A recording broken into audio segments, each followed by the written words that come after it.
Hello and welcome to Leading Ladies with me, Sarah Burney. Now, I've just finished recording a fantastic episode with the Featherstone ladies.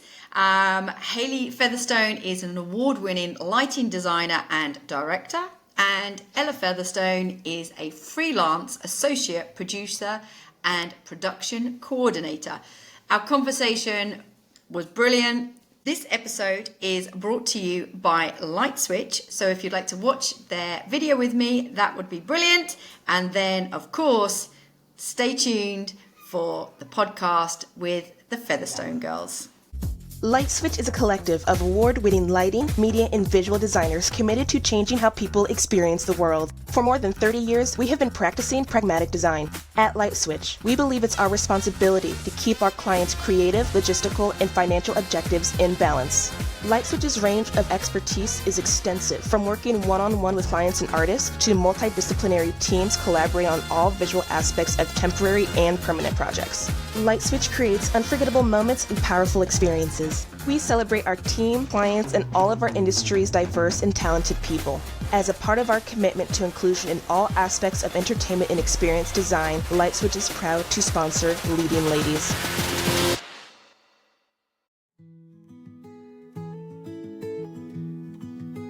La la la la la, ladies, la ladies. La, la, la. Now here's the Leading Ladies by Geezers of Gear.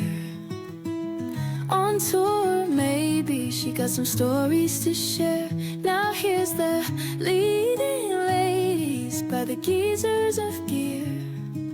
Rock star ladies with some stories to share, because la la la la ladies, la ladies, la la.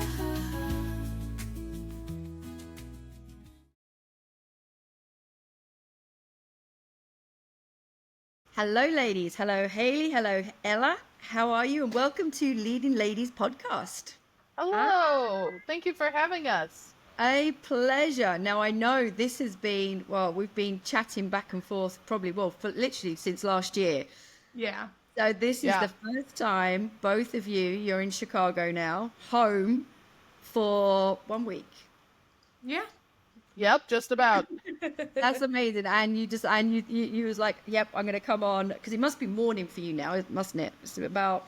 Yeah, it's about 9:30. Yeah, it's about, and so at 9:30 you've got up just to come on here. Thanks, guys. Of course. Our pleasure. We're very excited.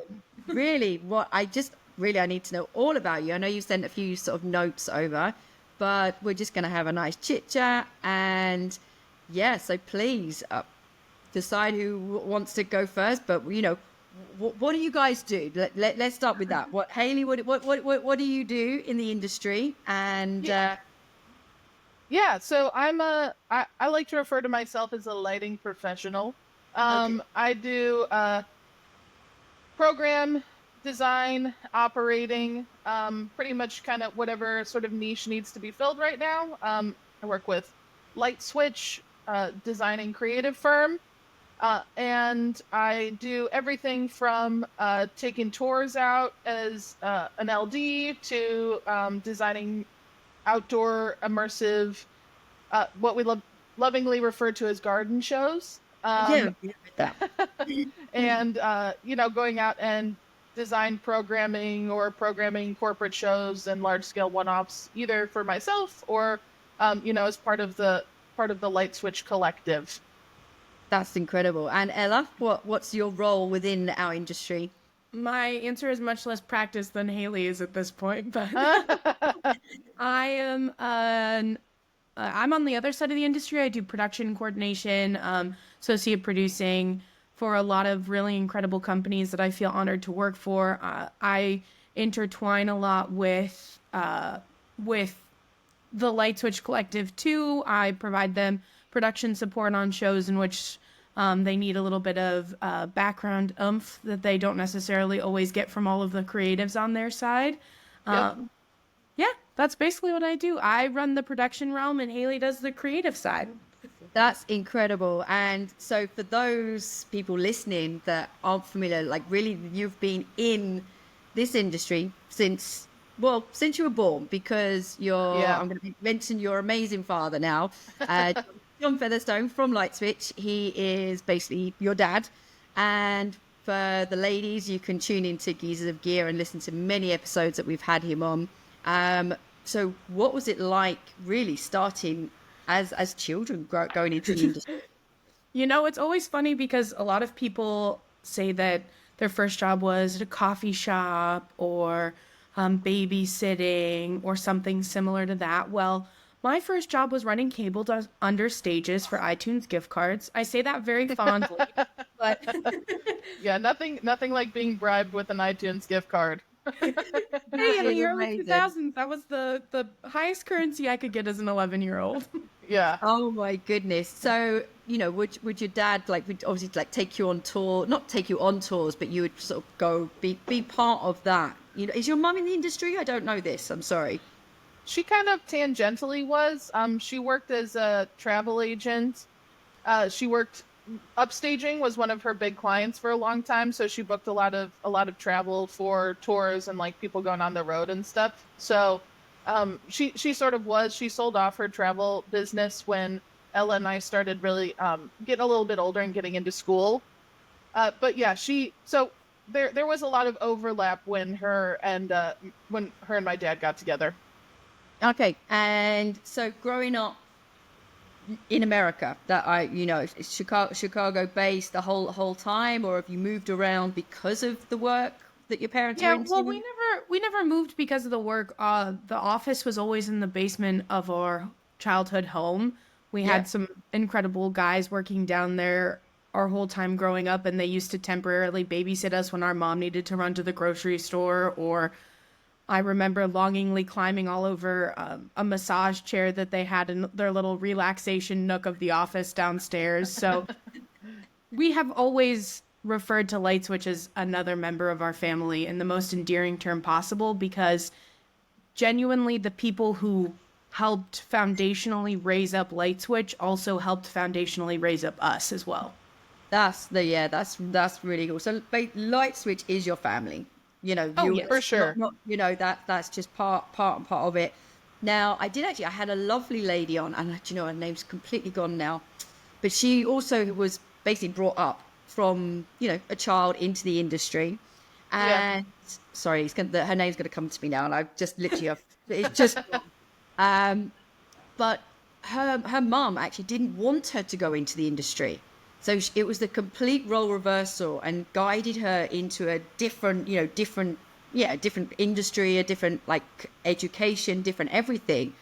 Yeah. But your mum and dad encouraged you to go into this, or did you find yourself that you naturally fell into it? I don't think that there was ever really any push to go into this, but I think that because kind of like what Ella was saying, the company and the industry really as a whole has always sort of been just an inherent part of our lives. We always gravitated towards that kind of work and creative outlet anyway. Ella and I were both really involved in theater and the arts in going into school. I was slightly more on the technical side. Ella was slightly more on the stage side at the time, which is funny. But we always gravitated towards that sort of being our outlet. And I don't know about you, Elle, but I never really felt a push from them to go either way. I think if anything, John was sort of like a little hesitant to push us one way or another in general. They both gave us a ton of freedom to sort of get there naturally. Which is the best, let's say, best parenting you can have, given that, that opportunity to really flow into what you naturally are good at and what you're also passionate about. I mean, I also, like Ella, I was the stage side. So performing arts, that was me growing up, little Bernie on the dance stage, jazz hands, tap, modern, all the rest of it. And when I went to, let's say, the professional performing arts And I realized I was good in my town, but I wasn't good in the really big town, like London, basically. And I was like, I'm not the best anymore. And then I just realized that was not, excuse me, that was just not going to be. I was never going to be like one of the best of this, of that.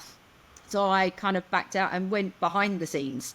And I love the behind the scenes, and okay, I'm not as creative as yourself, Hailey. And like now, Ella, we've like being a mum, I would love to have sort of really ventured into that kind of side of things.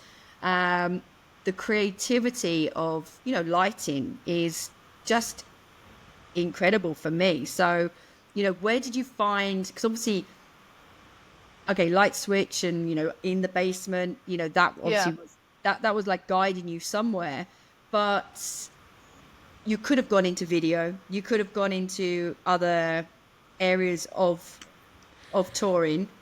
What made you go that way? I don't know if going into any other technical aspect would have really been a choice in our family.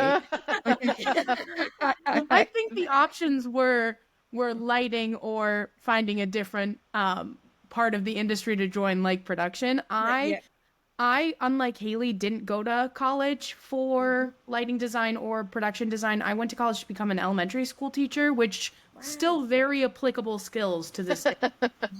Definitely a lot of things I still learn, but I tried to rebel, quote unquote, becoming an elementary school teacher. Again, nothing like rebelling by trying to become a teacher. That's true. Like the family industry for a little bit when I first decided to go to college. But about 3/4 of the way through my college experience, I discovered that what I really did love was the community that came alongside the industry that we're all so lucky to be in, and how much that community fosters creativity, fosters familiar relationships, fosters friendships, fosters growth and leadership and development in a way that I didn't see in any other sphere that I was looking at joining at the time.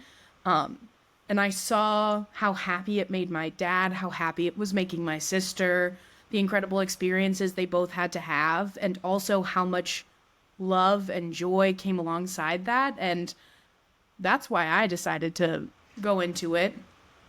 For both of us, not going in it, we would never go into audio. Let's firstly start by that. That would be the dark side in our family. I wasn't gonna say it, but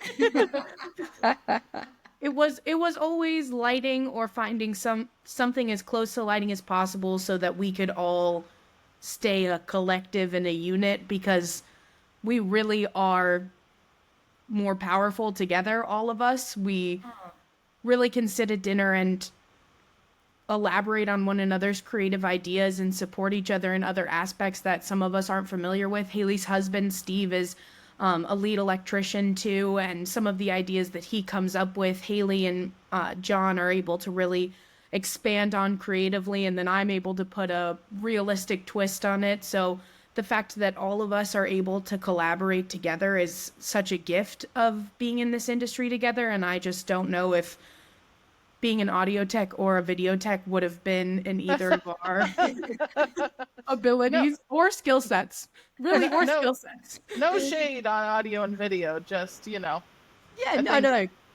There's always been the playful banter between the lighting and the audio folks. So of course, playful banter. Yeah, I think many an audio team we love. Hailey's best friend's about to marry an audio guy, and we still love her. So yeah, and him.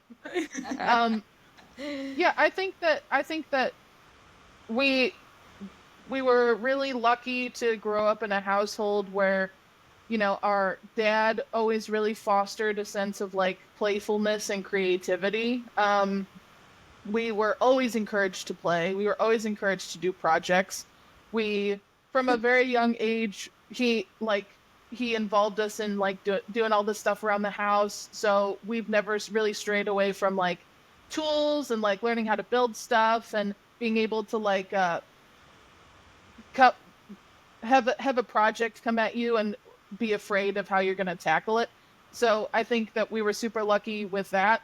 A lot of like the creativity and the gusto to kind of just take on whatever comes at you really came from him and from that. And then my mom has always been such a steadfast, like a patron of communication in our family. And I think that because she has always pushed communication as such a pillar of all of our relationships, and both as a family and like how we work professionally or with friends or whatever, those two things have really like come together nicely to give us a sense of we can kind of do what is thrown at us, you know. And I think that that's such a core principle of being successful in this industry. If you look at something and you're like, I don't think I can do that, you're going to limit yourself, and a lot of the times you're going to let down your team. You know, this is an industry of, I don't know how to do that, but I am going to figure it out, you know. And the thing is, it sounds like, I mean, one, to be sat around your dinner table, that would be an incredible dinner and conversation. And, you know, we're very good at cooking as well, so oh my goodness, even better. Right, I'm coming. I'm next flight, I'm there. But for me, it's more the fact that you've really had, and you know, everyone has maybe their ups and downs, but the core foundation of your family is about communication. It's about that, and I know your dad's a very big believer in the giving back, and I'm going to say like love, you know, love and cherishing what you can do, and really, I don't know, just giving back to what your talents are, and you know, really focusing on your creativity side of things and your just overall personality to make you great people, you know. That's And I think what we've always learned from everyone in this industry and everyone who has become our belated uncles and belated aunts in this industry is that the spread of information is the greatest gift that we can give anyone around us. And the knowledge that we have learned from the struggles that we've had in the industry, being able to give someone the information we learned from that so that they don't have to make the same mistakes again. Instead, they can make other mistakes and still learn from those. But we can continue to learn and grow is one of my favorite parts of this industry. I never feel like there's anyone on site who I can't go up to and ask a question and they will give me a genuine answer to it. It's just having the gusto to go up and ask them the question that I'm a little afraid to ask them. And that takes courage to do that. I mean, I'm a big believer in asking and, you know, also telling me, how do you want it done? You know, because you know, if I join a team in whatever way I join it, you know, how do you want that done? You know, I know how I would do it, but how do you want it done? You know, obviously, if I was in charge, I would say, you know, go in another direction. But it's also, for me, owning up to mistakes. You know, I'm the first one to put my hand up. Yeah, I screwed up. You know, because I think people respect you. People respect you more for owning up for it than they do if they find out it was you and you didn't tell them up front anyway. Yeah, like, exactly. Absolutely. Someone else gets the blame.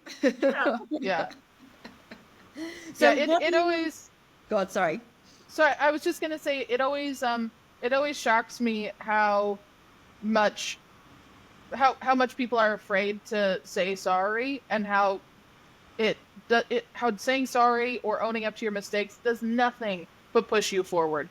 I think everybody is so afraid of messing up and of doing something wrong that we don't embrace like the growth that comes from messing up. Imagine if you never messed up. That'd be so boring. One, it would be incredibly annoying to be around you. And two, you never progress. You know, you're like stuck in this little bubble of being able to do really the same things really well over and over and over again, you know? Yeah, and it's a way of, like you said, it's a way of growing. You make the mistakes, you learn from them, and you can grow from it. Okay, we've all met people before that have given, I don't know, giving you shit for it. Okay, you're going to get shit for it, okay? You're going to get shit for it. You messed up, but you will learn and do better next time. How do you feel being... Actually, no, I want to ask you now. So you're on... I'm not going to say you're on holiday, because you're not on holiday, because I'm sure you're... We're on our temporary 1 week off in between projects, yes. I mean, off is a relative term too. You know, I don't consider it an off day if I have to do more than 2 Zoom meetings, you know? That's not an off day. That's just an office day. Exactly. So I know you're not off and on holiday. You're in between right now. But what are you basically? What have you just been? What have you finished just now, or what are you on a break from? Hailey? So I am sort of in the midst of doing a lot of stuff for Hans Zimmer Live. I'm the assistant designer and lighting operator on that show. We have a pretty busy year with Hans. We just finished a couple shows in Riyadh and then did a short leg in the US. And now in about a month, we're about to go do Asia-Australia leg. And then we're also in the midst of doing a redesign for a new tour in the fall. And then I also have a bunch of fun little corporate shows peppered in amongst that, doing some stuff for VC funding in Vegas, doing a thing for HP, which Ella and I are going to be on together in Nashville next week. And you know, we always kind of have our garden shows on the back burner. Those are sort of a year-round project, so kind of balancing all those. And I am fully freelance, so I jump from project to project basically every week. I just did a big show that was in Vegas with XD Agency for Lowe's, which was a great project. It turned out really incredible. That whole team there worked so hard to make that project come together.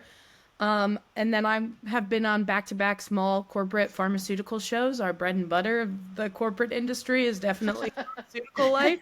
Okay. And then I work basically full-time on a true crime podcast conference. That's in September this year. Yeah, I love the team that I do that with. That's the Syndicate Music Group.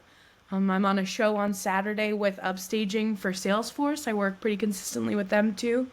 Oh, That team is incredible. I've worked for them for the past 4 years, and it's one of the teams that I like run the full budget for, do all of the travel scoping, do everything with like the client relationship. It's like really fun project for me. I was going to ask you because like organizing, you know, the like basically the hotels, the transport, like all of that. How do you do that? Like, you know, it's bad enough trying to get a room for me and my husband when we go away for a couple of days, and you know, working out the good location, the this, the that, and you know, the dates. I mean, yeah, how do you do it? You know, tell. I mean, I love a spreadsheet. That is the easiest way to put it. I think that if you are in production and you don't like spreadsheets, you should learn to love spreadsheets because they are truly your best friend. It is such an effective tool in my day-to-day life. It's like every time it gets updated, it's like a console getting an update for Hailey. It's a whole new system that I have to learn, but ultimately in the long run, it does make my life easier, even if I do want to complain about it for the first 2 weeks after it happens. Yep. But I love spreadsheets. I love organization. That's always where I like thrived personally. I labeled things in my bedroom from the time that I was 7 until the time I was, well, how old am I now? 27. So having a fully stocked office in our basement growing up was very dangerous for Ella. Having access to label makers and Post-it notes and 3-hole punches and any kind of tape you could want. She was a monster. That's very cute. But organization, I love that. I mean, every night before I turn off, I write a list, everything that I need to do for the next day. Nice. And it's not on my phone. It's not a voice note. It's none of that. Sorry. It's old school. It's writing it down because for me, for you. Yeah, it goes from there. I got to get better at that. Yeah, I have to. It's something that really, it cleanses me after the day. And also I cross off the to-do list from the day before. That's the best. Yeah. But yeah, I was just really, you know, how to organize the hotels, and do you get an idea from obviously previous tours? So you've got connections obviously with the hotels already. And what happens when you've got, you know, 2 big tours going in at the same place at the same time? You know, what happens in those scenarios, where if a tour manager's like, no, I want to go to this hotel, and you're like, well, it's already booked out by so and so, like are people pretty much easygoing, or are they? I think once again that's comes back to what we talked about earlier, which is like the spread of information and sharing contacts and sharing connections that you have, sharing places that were successful for you previously, in like long-term stints or even in like short bus turns and things like that. Places that are really good for like single day like shower rooms, and places that are really good if you need some recovery time. I think having a good group and a good network of people who you can share that information with and then share the contacts from the hotel with is the best way to go about it. I can't speak so heavily on touring as I'm sure other people who've been on this can, but the hotels want you there as much as you want to be at the hotel. And sometimes it's just reminding yourself that you are really the client walking into there, and that that's a negotiation tactic that you need to remember and that you need to use, because they should be making your lives easier. And if they're not, then maybe there's someone else you can talk to who does recognize you bringing in 150 hotel rooms and what that really does for them for the next couple of days. Yeah, and that's what it is, because I mean, one thing I used to love being on tour is, you'd walk into these and there were always nice hotels. I mean, always nice hotels. You walk in, you get off that bus, like you feel like the rock star. Well, I did anyway. And you get in, and all the hotels, you take up 150 rooms. There's none of this, sharing or any of the rest of it. You've got 150 people guaranteed. At least half of them are going to get room service. You can guarantee that. And, even buy out the bar. Yep, at the bar. I mean, I often say this, that, okay, we all try and save money when we've been on tour. But then you go to that hotel bar and that's it. Your PDs are gone. Yeah. Yeah, Ella has three things that really work to her advantage that always awe me when I see her doing this, because I am so not, I could not do what she does. It's truly baffling. I think the first thing is willpower. The second thing is a little bit of magic. And the third thing is a very strong customer service voice. Ella can do that thing where at a certain point I would be like, all right, I'm going to call back later. And she'll just she'll plow right through. See, and that for me, you've got obviously sisters on here now, but both of you are like, no, that wouldn't be in my direction. Like I couldn't do what Ella does. And Ella was like, yeah, no, I'm not. Well, I couldn't do what Hailey does either. Yeah. I go, what a pretty blue color that is up there. She goes, you mean Lee 201? Yeah, it's our pivotal color, Ella. And I go, okay. Yeah. Oh, okay. Can I put a post-it on that? No, I mean, I think we're really lucky like that, because one, it's really enjoyable working with each other, because we can kind of do the things that the other one doesn't really want to do in a way that doesn't feel like a burden. And two, we can cover like a really great breadth of work between the two of us, because we have almost like counter strengths in a way. Mm-hmm. We're able to be strong in a wider spectrum of things. So that's why we like working together. So the next job you're working on is next week, did you say? Week after, yeah. Week after. And I'm presuming it's at any one point you could also be working with your dad as well. So really it is the whole family. In fact, actually, Hailey, your dad was doing a little message for Marcel the other week, and you did a quick drive-by. So I got a glimpse of you as he was going just past the stage. Yeah. And so obviously being, ladies in the industry, the biggest part of this podcast, Leading Ladies, I mean, have you faced any unique challenges as a woman in the field? And, how do you support others? Yeah, of course. I think the most unique challenge that we've definitely faced is our father being in the industry. It is an absolute blessing to have such an incredible father and mentor and boss sometimes, but also at the same time, he is our dad. And I think sometimes people forget that that comes with complexities as well. How to navigate what you call each other on site was, I think, one of the first challenges that we ever really faced. We have very silly nicknames in our household. I'm Peanut and Hailey's Pumpkin. We have been our entire lives, but Can't believe you just said that. I have but being a 22-year-old on site and having one of the like lead creative directors of a project come up to you and say, "Hey, Peanut, how are you doing?" is not really the most politically correct way to deal with something like that on site. And so we all had to navigate that together. That was a challenge we had to navigate as a family and as coworkers. It is the most incredible thing how much of an impact our dad has left on the industry, but he also has incredibly large shoes to fill. And that is a lot of pressure on Hailey and myself on making sure that we are the best versions of ourselves and that we really honor our heritage and our family name, as silly as it is to say, but that's what it feels like. It's a lot of responsibility and also a lot of joy, but also a lot of pressure. Yep.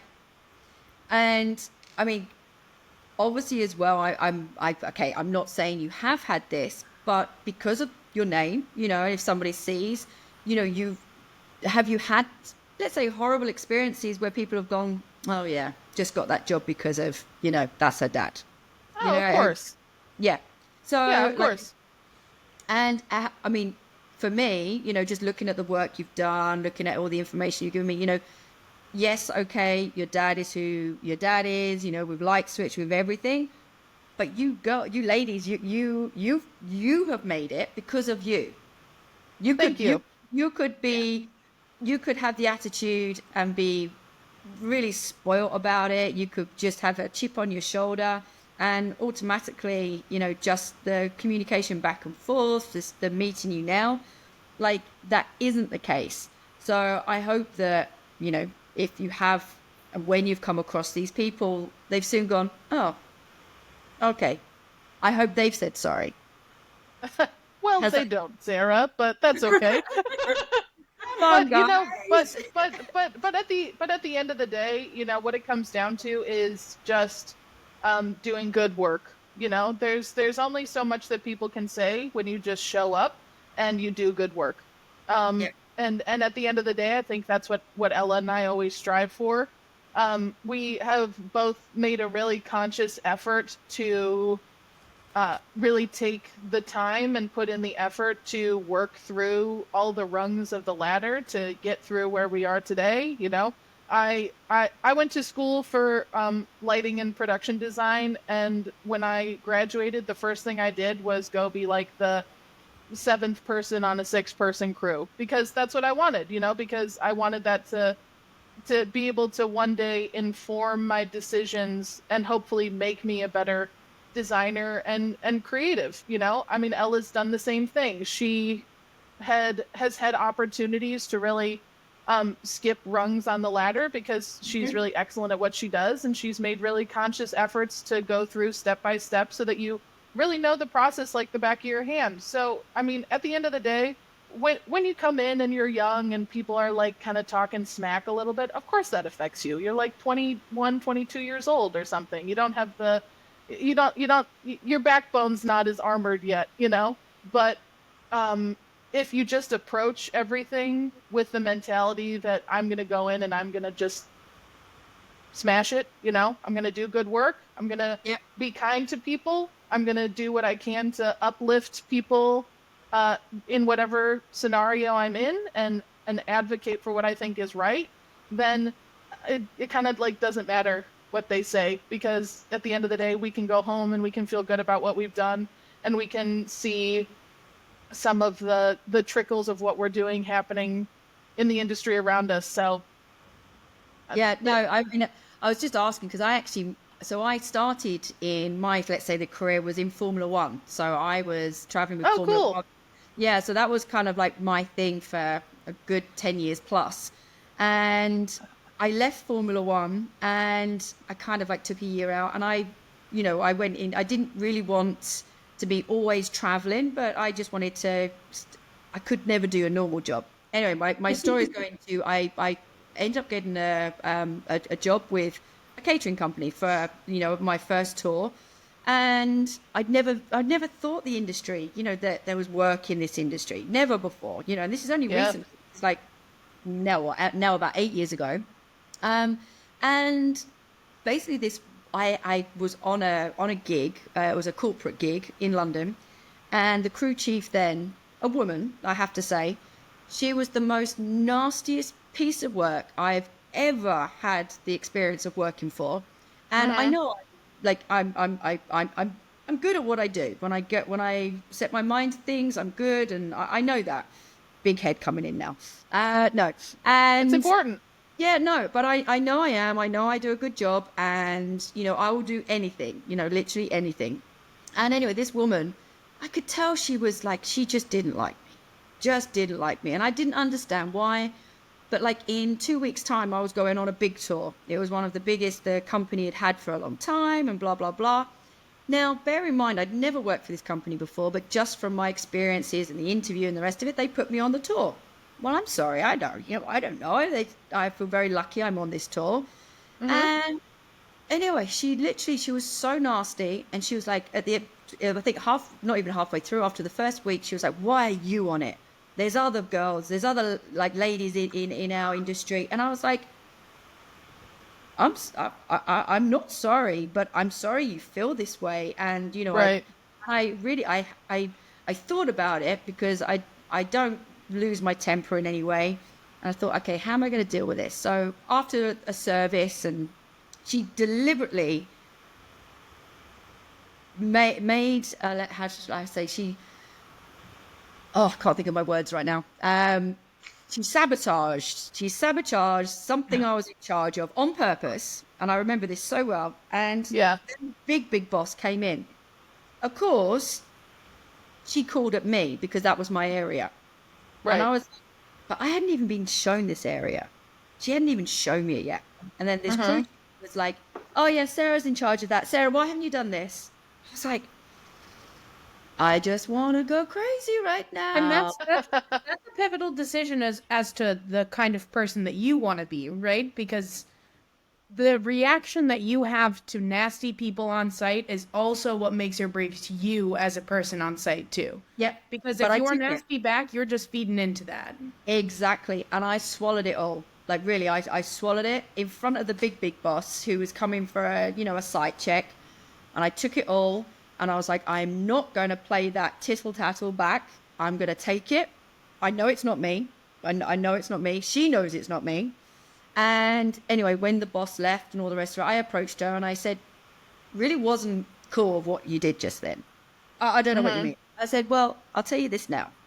If you really think I'm doing a bad job, if you think this, that, and the other, I said, I will leave now. I said, and you can get a replacement, or I will leave when you can get a replacement. And anyway, she was like, straight away within, I think, 1 second, she changed. The rest of the thing, she was like my best friend. Yeah. And like, it's so, I genuinely feel sometimes that is so common in the industry too, because so many people really had to make their own path for themselves, and they forget that they have the privilege and the honor of helping other people travel just a slightly easier path than they did.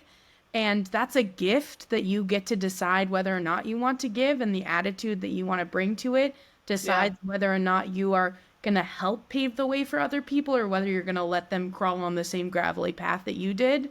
And that's a decision you get to make. And I feel very lucky, because there were a lot of women and a lot of really incredible people ahead of me who helped make that path easier. And our dad really helped teach us the importance of walking on the gravel path, but then also paving it behind you for the people behind you too.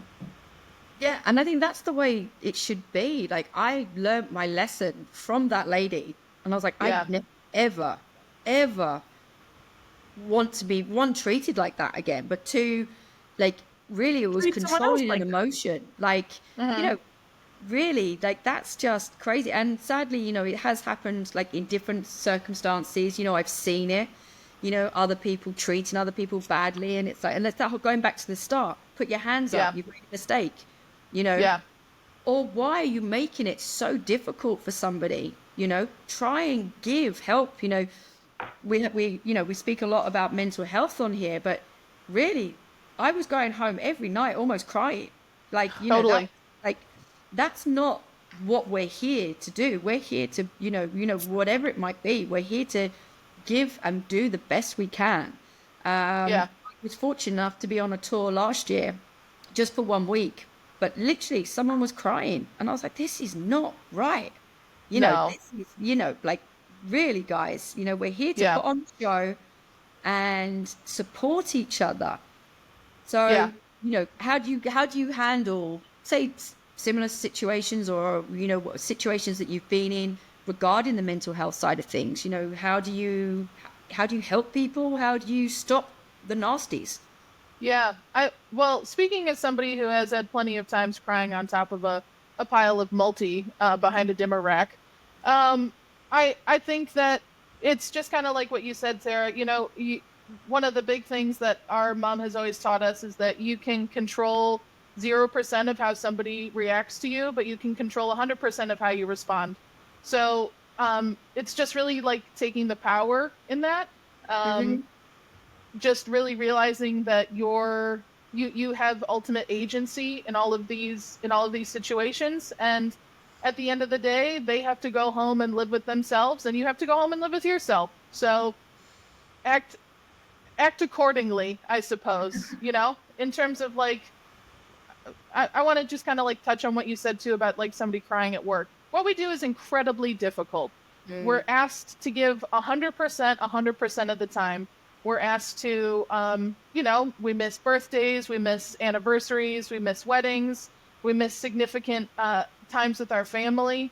And one of the things that I have really learned, especially over the past couple of years, is that while what we do is, it's a really unique job, we get to do a lot of really great, interesting things, meet interesting people, travel all over the world. It is work, So at the end of the day, we have to treat everybody with the inherent respect of somebody that you would treat in an office. We have to go in and we have to talk to people like they're at work. We have to go in and we have to take care of people and give people a baseline level of respect like they're our coworkers. Just because we live with them and we eat with them and we travel with them, I mean, that's just like, that's an add-on. A lot of the times it's a bonus, right? Because 9 times out of 10, the people you meet are really excellent and they make you a better person. But in the 1 out of 10 times that they're not, all I ever ask from people like that is just remember that we're at work here. You don't scream at somebody at work. You don't make somebody cry at work. Yeah. You help people. You help to elevate the team. Teamwork makes the dream work.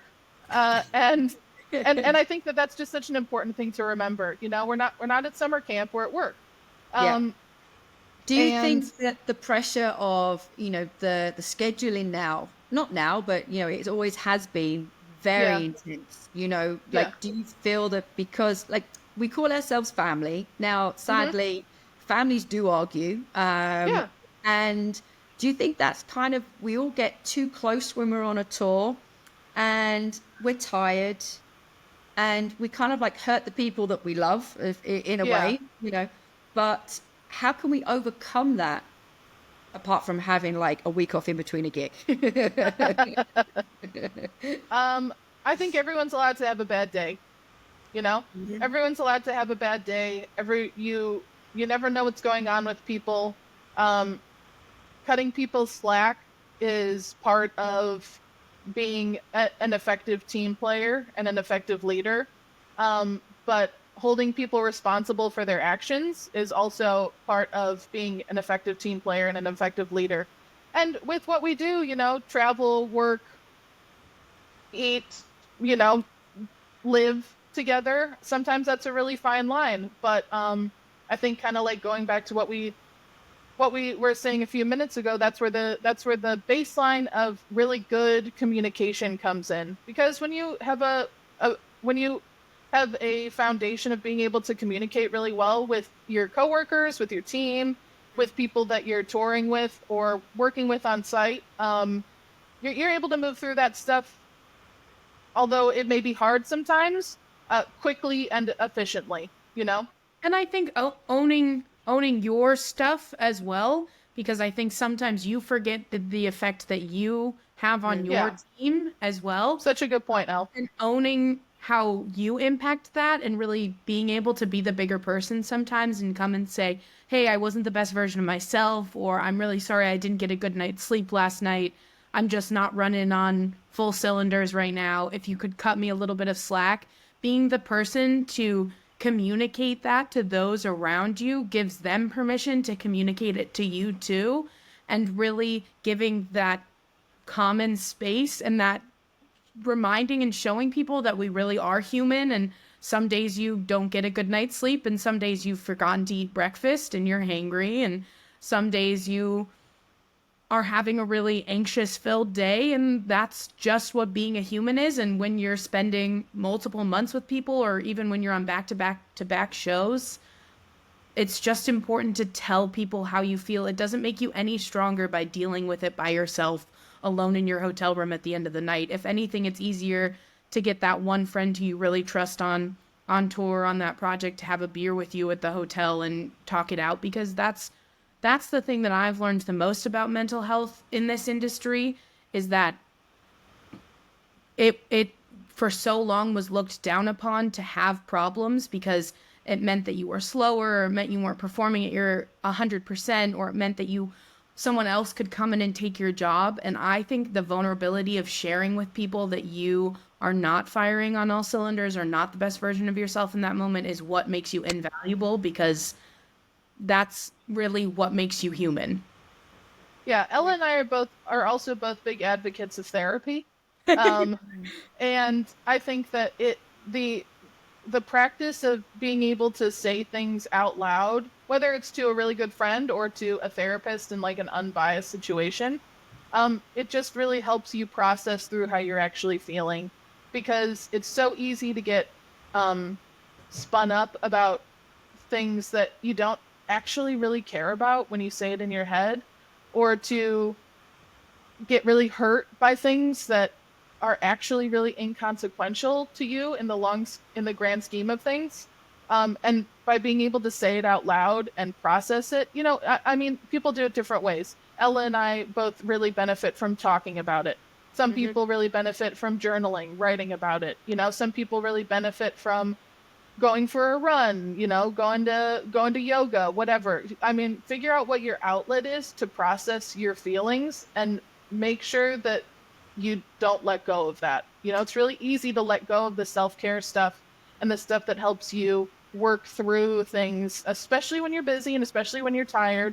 But at the end of the day, that's what keeps you healthy, And I think Hailey and I have both done a really good job of, we talked about the family concept as well. Our industry is so intertwined between personal and professional that Hailey and I have spent a lot of time this past couple of years really defining that.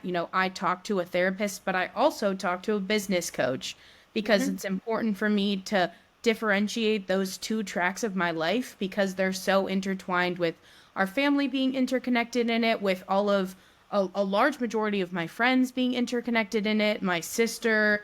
It was difficult for me to have my therapy intertwined with it as well, that I found it was really helpful for me to separate those two tracks and like define some boundaries in it for myself as well. Yeah, see, that's great. That's great advice. And I mean, really, how do you feel when, say, you're joining a new tour? So you guys, you've been working together, so you've got each other when you are working together. You've now been on hands for quite a while now, Hailey, so you know the crew, so you slowly, but when you join a brand new crew, all the faces, you know a couple, but you don't know so many, like, how do you approach that to influence the rest of the people that are on the tour, that it's okay to talk and it's okay to have this? Like, where I feel that there's like, I don't know where the communication is in that part. Like, who becomes the advocate of that? Yeah.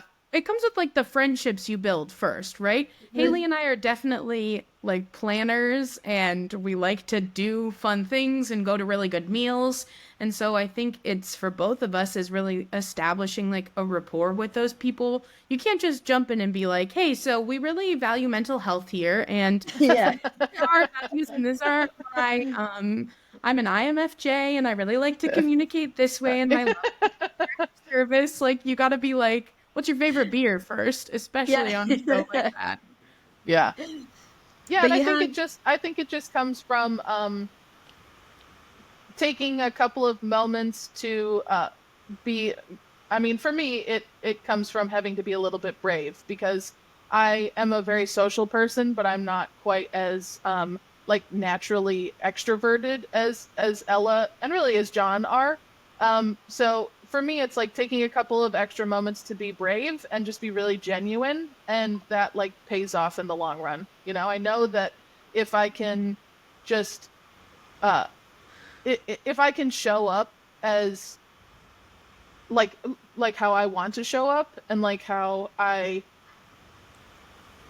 want things to kind of like go in the long run for the first couple of days, the first couple of interactions, then that pays off in the long run, because you're sort of setting the foundation of what people think of you and how people are around you and how you are around people. And if people know that you're an open and hardworking and genuine person, then that like pays off in the long run, you know? Yeah. But how would you feel like there are so many tours that go out there? Do you feel that there's more people like you guys, like me, that feel the same way about talking? Like when I first came into the, like, you know, the industry, or even Formula One, we Yeah. didn't talk. We really didn't, you know, so Yeah. we really didn't talk. So do you think, are you seeing a change now? I talk about this a lot, which is that I think sometimes we forget how young this industry really is, and how we're only really experiencing like the first couple of generations of like retirement in it. So I think that with that comes a new generation incoming as well, with new ideas and new thoughts and new emotional development skills and new conversation starters. And I really do think that as this younger generation is coming up, they are really advocating for more communication and different types of boundaries and different types of relationship building and different types of development as this industry is continuing to push forward. And I really applaud all the people who are going out and speaking about that. And I really do think that it is changing some of the older generation as well to want to talk about it. I think back to like when I first went on site with my dad, and how different it is then to how different site is now, and how much more willing people are able to communicate about their exhaustion levels, or the capacity that they're able to provide you, or if they have the bandwidth to be able to do that, if they're able to do that extra work today, or if they need to call in someone else. Yeah. And I think that's the thing about calling on somebody else, being there for other people as well. And I mean, we on Geese of Gear and Leading Ladies, you know, we support lots of the charities, you know, that are out there. Especially Echo Live now, you know, they do, you know, like they're incredible. We had again, my name's gone for their name now. We had her on last week. She an incredible lady. Oh, damn. What has gone wrong with my name? My name. It's the puppy. It's taking all of your brain power. Oh, seriously. The puppy has gone. But what would you say are some key lessons you've learned from, you know, just over your experience from when you started until now? Oh my God. There's so many. How can you choose, you know? Okay. I think I think a big one for me is it's like kind of what we talked about earlier, which is just that if you show up and you do good work, then like that's the most people can really ask from you. You know, when I first started, I was really nervous about being one of the only women on tour, really wanting to having aspirations of really wanting to move into like creative positions of leadership and higher up positions. I've really kind of had like been dead set on that since I was pretty young.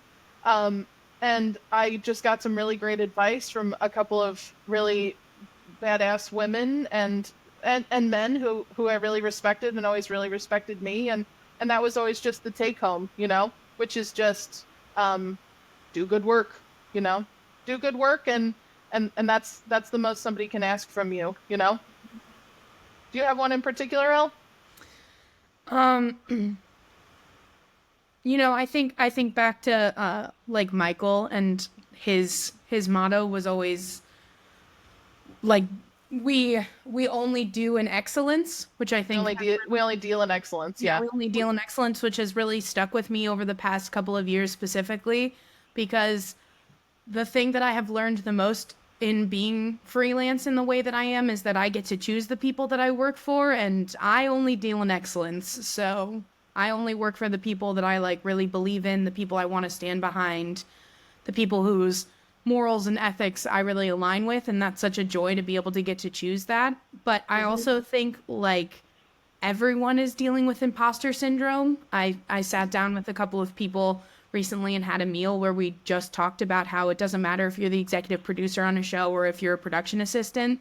Everyone has imposter syndrome, and you never think that you should be in the role you are, or that people trust you with what they trust you with, and that's never going to go away. So instead of like learning to fight it, learn to live with it and embrace the challenges that you feel faced by with it, and just really know that you are a badass and you should stick your head up high and you should continue to work hard, and the way that you show up is seen by others. So keep showing up the way that you want to show up. I often think back to our elementary school too, Hailey, which we learned the golden rule so young, but our mom instilled that in us so hard, which is just treat others the way you want to be treated. Like, don't yell at someone if you wouldn't want to be yelled at. Don't say stuff to someone that you wouldn't say to yourself. Like, yeah, I think one of the things that we both sort of really strive for, both just between the two of us and really within our family as a whole, is there's this one David Bowie quote, which I think we talk about a lot, that we all really live by, which is that whether it's, professionally, creatively, in whatever sort of realm in which you're looking to excel and exceed in, and I'm paraphrasing David here, but basically it's that you always want to feel like you're walking in the ocean and your feet are just barely touching the sand.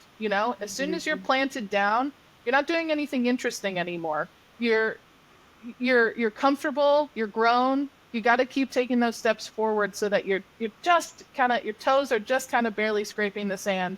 And I think that we all we work really hard to do that, and that's a really difficult lesson to learn. There are plenty of people in the world and in the industry who find their niche and they're really happy there and they're happy to be grounded there. And we need those people. Yep. But I think that we strive to just keep going, and I think that creatively that's the sort of the feeling that drives us, because it's scary. it's scary and it's tiring to keep going. Ella and I talk all the time. We're like, I'm so tired. Do I really have to do I have to keep going? I'm tired. And we're lucky to have each other and to have John and to have, my mom and my husband, Steve, because between the five of us, there's always somebody being like, keep going, Yep. And of course, the biggest thing is, being a lady in the industry, what changes have you seen since coming in? Let's say, admiration for things that you do because of a lady. Do you feel like you're treated differently in any way, or does everyone just embrace the fact and say, come on, let's get on with it? I don't feel treated any differently because I'm a lady, but that's because of the realm of the industry that I work in is mainly women driven anyway. I work for some absolutely incredible executive producers, line producers, stage managers who are all women who all celebrate, honor, encourage, cheerlead women to continue to do what they're doing in their industry. I know that Hailey is kind of in a more male-dominated area. Yeah.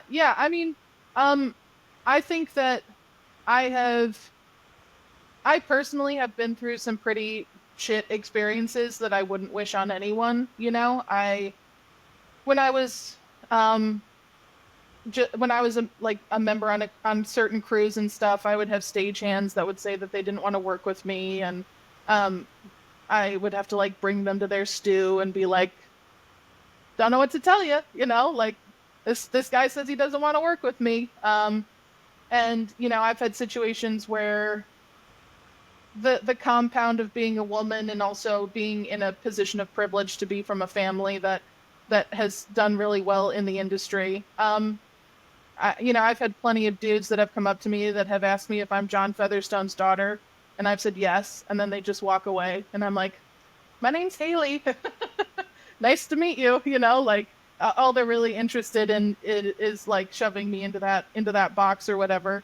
But I think that we have gotten better about making sure that we are giving women more positions of leadership, and that we're really fostering, making sure that like feel more comfortable coming into the industry. I believe fully and always operate from a place that both for like any kind of minority in the industry, you know, women, people of color in particular, that there's enough room for everybody at the top.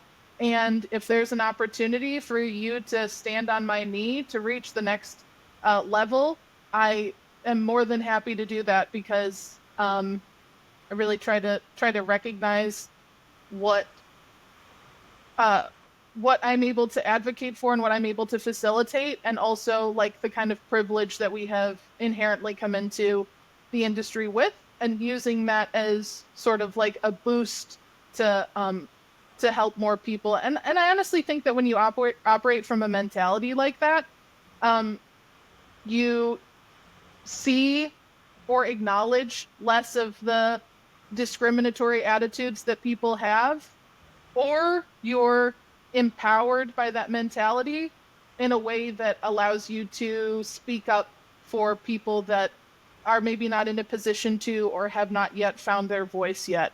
So I think we're getting better. I don't think we're perfect. I think that we need to continue to elevate the voices of different kinds of people in the industry. I think we need to continue to prioritize diverse crews and diverse leadership. And we'll get there one day. Yeah. And the biggest thing is it's being worked on. You know, there are incredible people like Hailey, like DEI groups that are in these larger companies that are working on making sure to outreach to people of color, to more women, to the younger generation, to make sure that we continue to diversify our industry moving forward, because people are advocating for it. You know, people like Hailey who really embody that on site and embody that on every tour that they go on, and with the people that they choose to surround themselves with the crews that they have the opportunity to hire, are the people that are perpetuating us forward. I personally, I don't care what you are, male, female, black, white. I really don't care, as long as you're good at your job and you basically you can perform to your highest level. You're the best person and that you can possibly be. Yeah. It's when, you know, I have mixed feelings of, you know, going into this, you know, we have to have a woman, we have to have someone black, we have to have a now transgender. I have mixed feelings about this, because it doesn't matter what you are to me. It's what how you are and whether you can do the job. Like, I know for me, I couldn't go in and do, I don't know, can't even think of it, a hanging job from rigging. I couldn't do it. I've got no upper strength, but I'm not saying that you couldn't do that. But it's making sure that those people have the tools to be able to become the best versions of themselves and to be able to gain the skills and the knowledge they need to be able to take on those positions and know that they can handle them, and have someone like you trust them in that position because they've been trained properly, because they've been given the opportunities at a lower level to learn how to be really good at those jobs. That's what we're trying to clear the and way not for. discriminate. You can't have someone that's old school that's like, no, that's not a woman's job, or oh no, I don't like you because you're this, you're that. That's be where the mind is opening up. So it's not necessarily. And I think we have to get better as an industry about providing opportunities for access to the industry as a whole. I think that depending on where you go to school, depending on where you grew up, depending on a lot of the times what your access and availability is to certain types of programming and classes you can take in middle school, in high school, whatever. That really is what tends to be sort of like the cracking open of the door into this industry. And the people who have the ability to carve those doors out for people that currently don't have them in my opinion, have a responsibility to do so, because that's the equity part of the DEI. We need to make sure that everybody has an equitable opportunity to come into this industry and to succeed. And right now we don't do a great job at that. There are a lot of people that are working really hard to make sure that we are better at that. Educational outreach is really difficult. It's a little soul-sucking. Schools tend to be weirdly difficult to sort of break into. Everybody wants the help, but they don't want to, in my experience, they don't always want to cooperate as much with people who are like volunteering their time and stuff.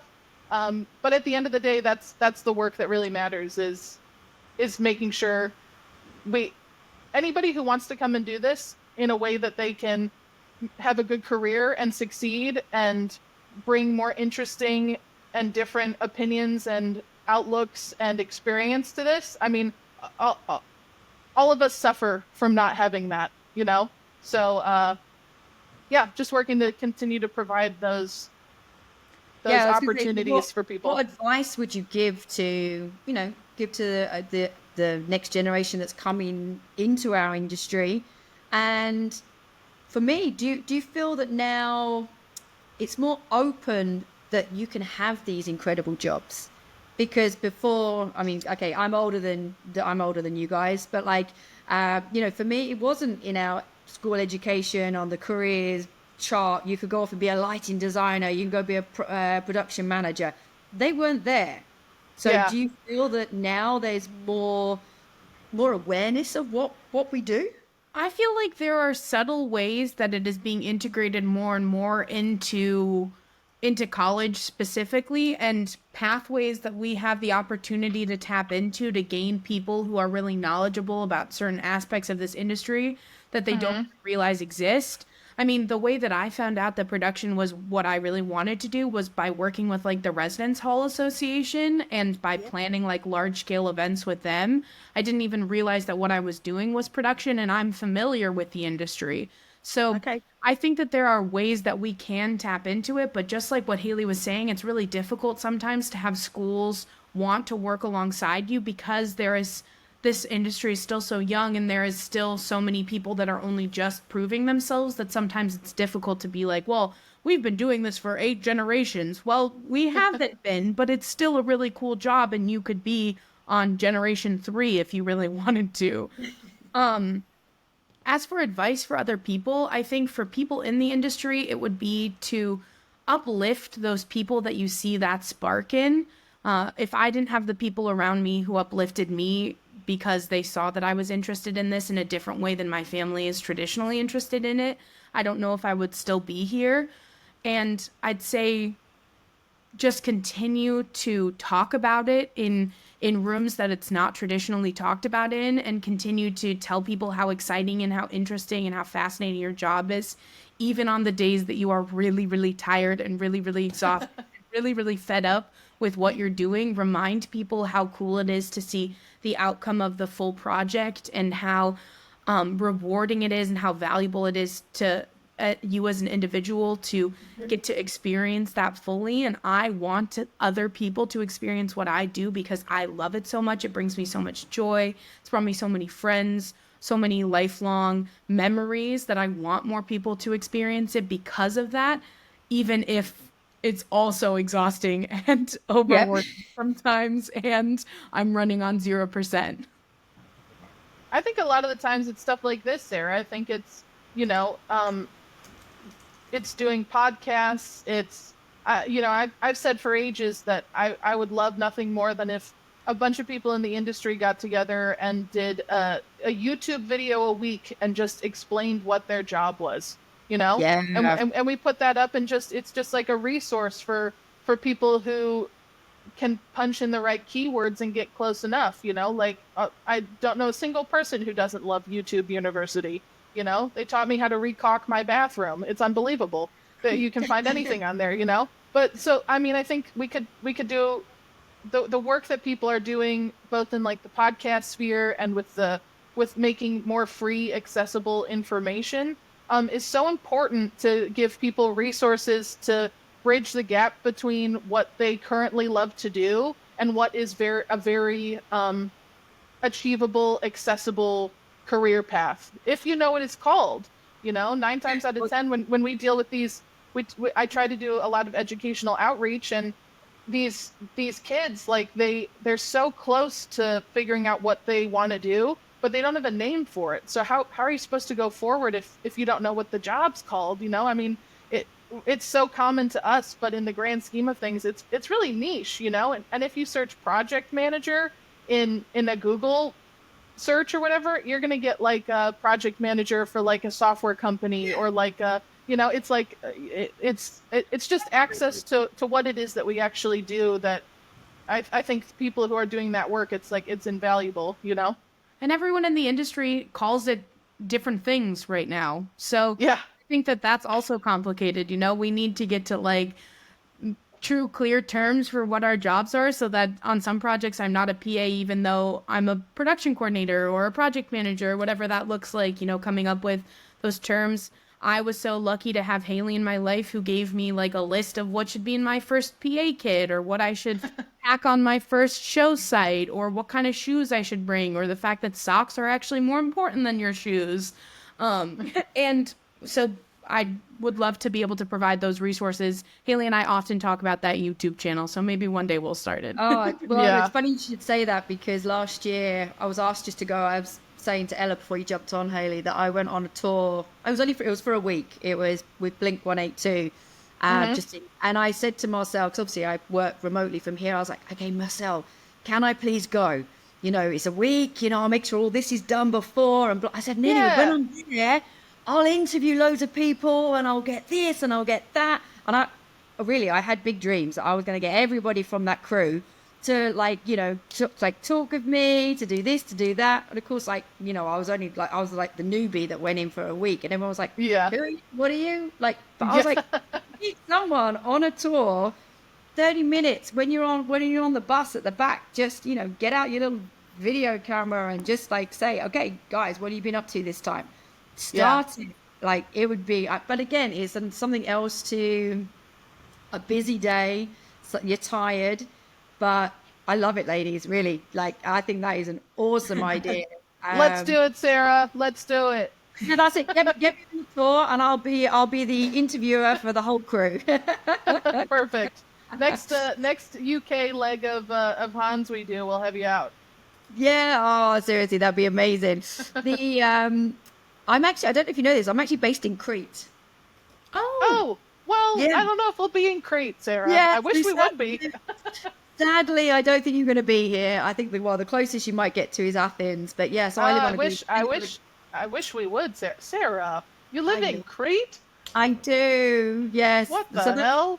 That's why I don't mind my remote life now. So That seems all right. That seems all right. It's Ella and I work with a technical director sometimes who's Greek, and he oftentimes says that he's looking out for our Greek house for us. He's like, "This is my house." We're like, "Oh yeah." the best decision I Would ever love made. to. Yeah, Yeah. it's been, I love it here. I love the place and the people, and now married to a Greek, which I never thought that would happen. Fabulous. Yeah. But ladies, I just got one more question. Okay. Do you have something, a project, a show that literally you was like, oh my God, this is so amazing, I'm part of, or I've directed, is there one, just one that you've gone like, oh, wow? Because for me, I was going to say this now, when I was like reading up on Hailey and stuff, I was like, Paul McCartney tour. It's like, oh my God. Yeah, that was a pretty cool one. I have been incredibly lucky to get on.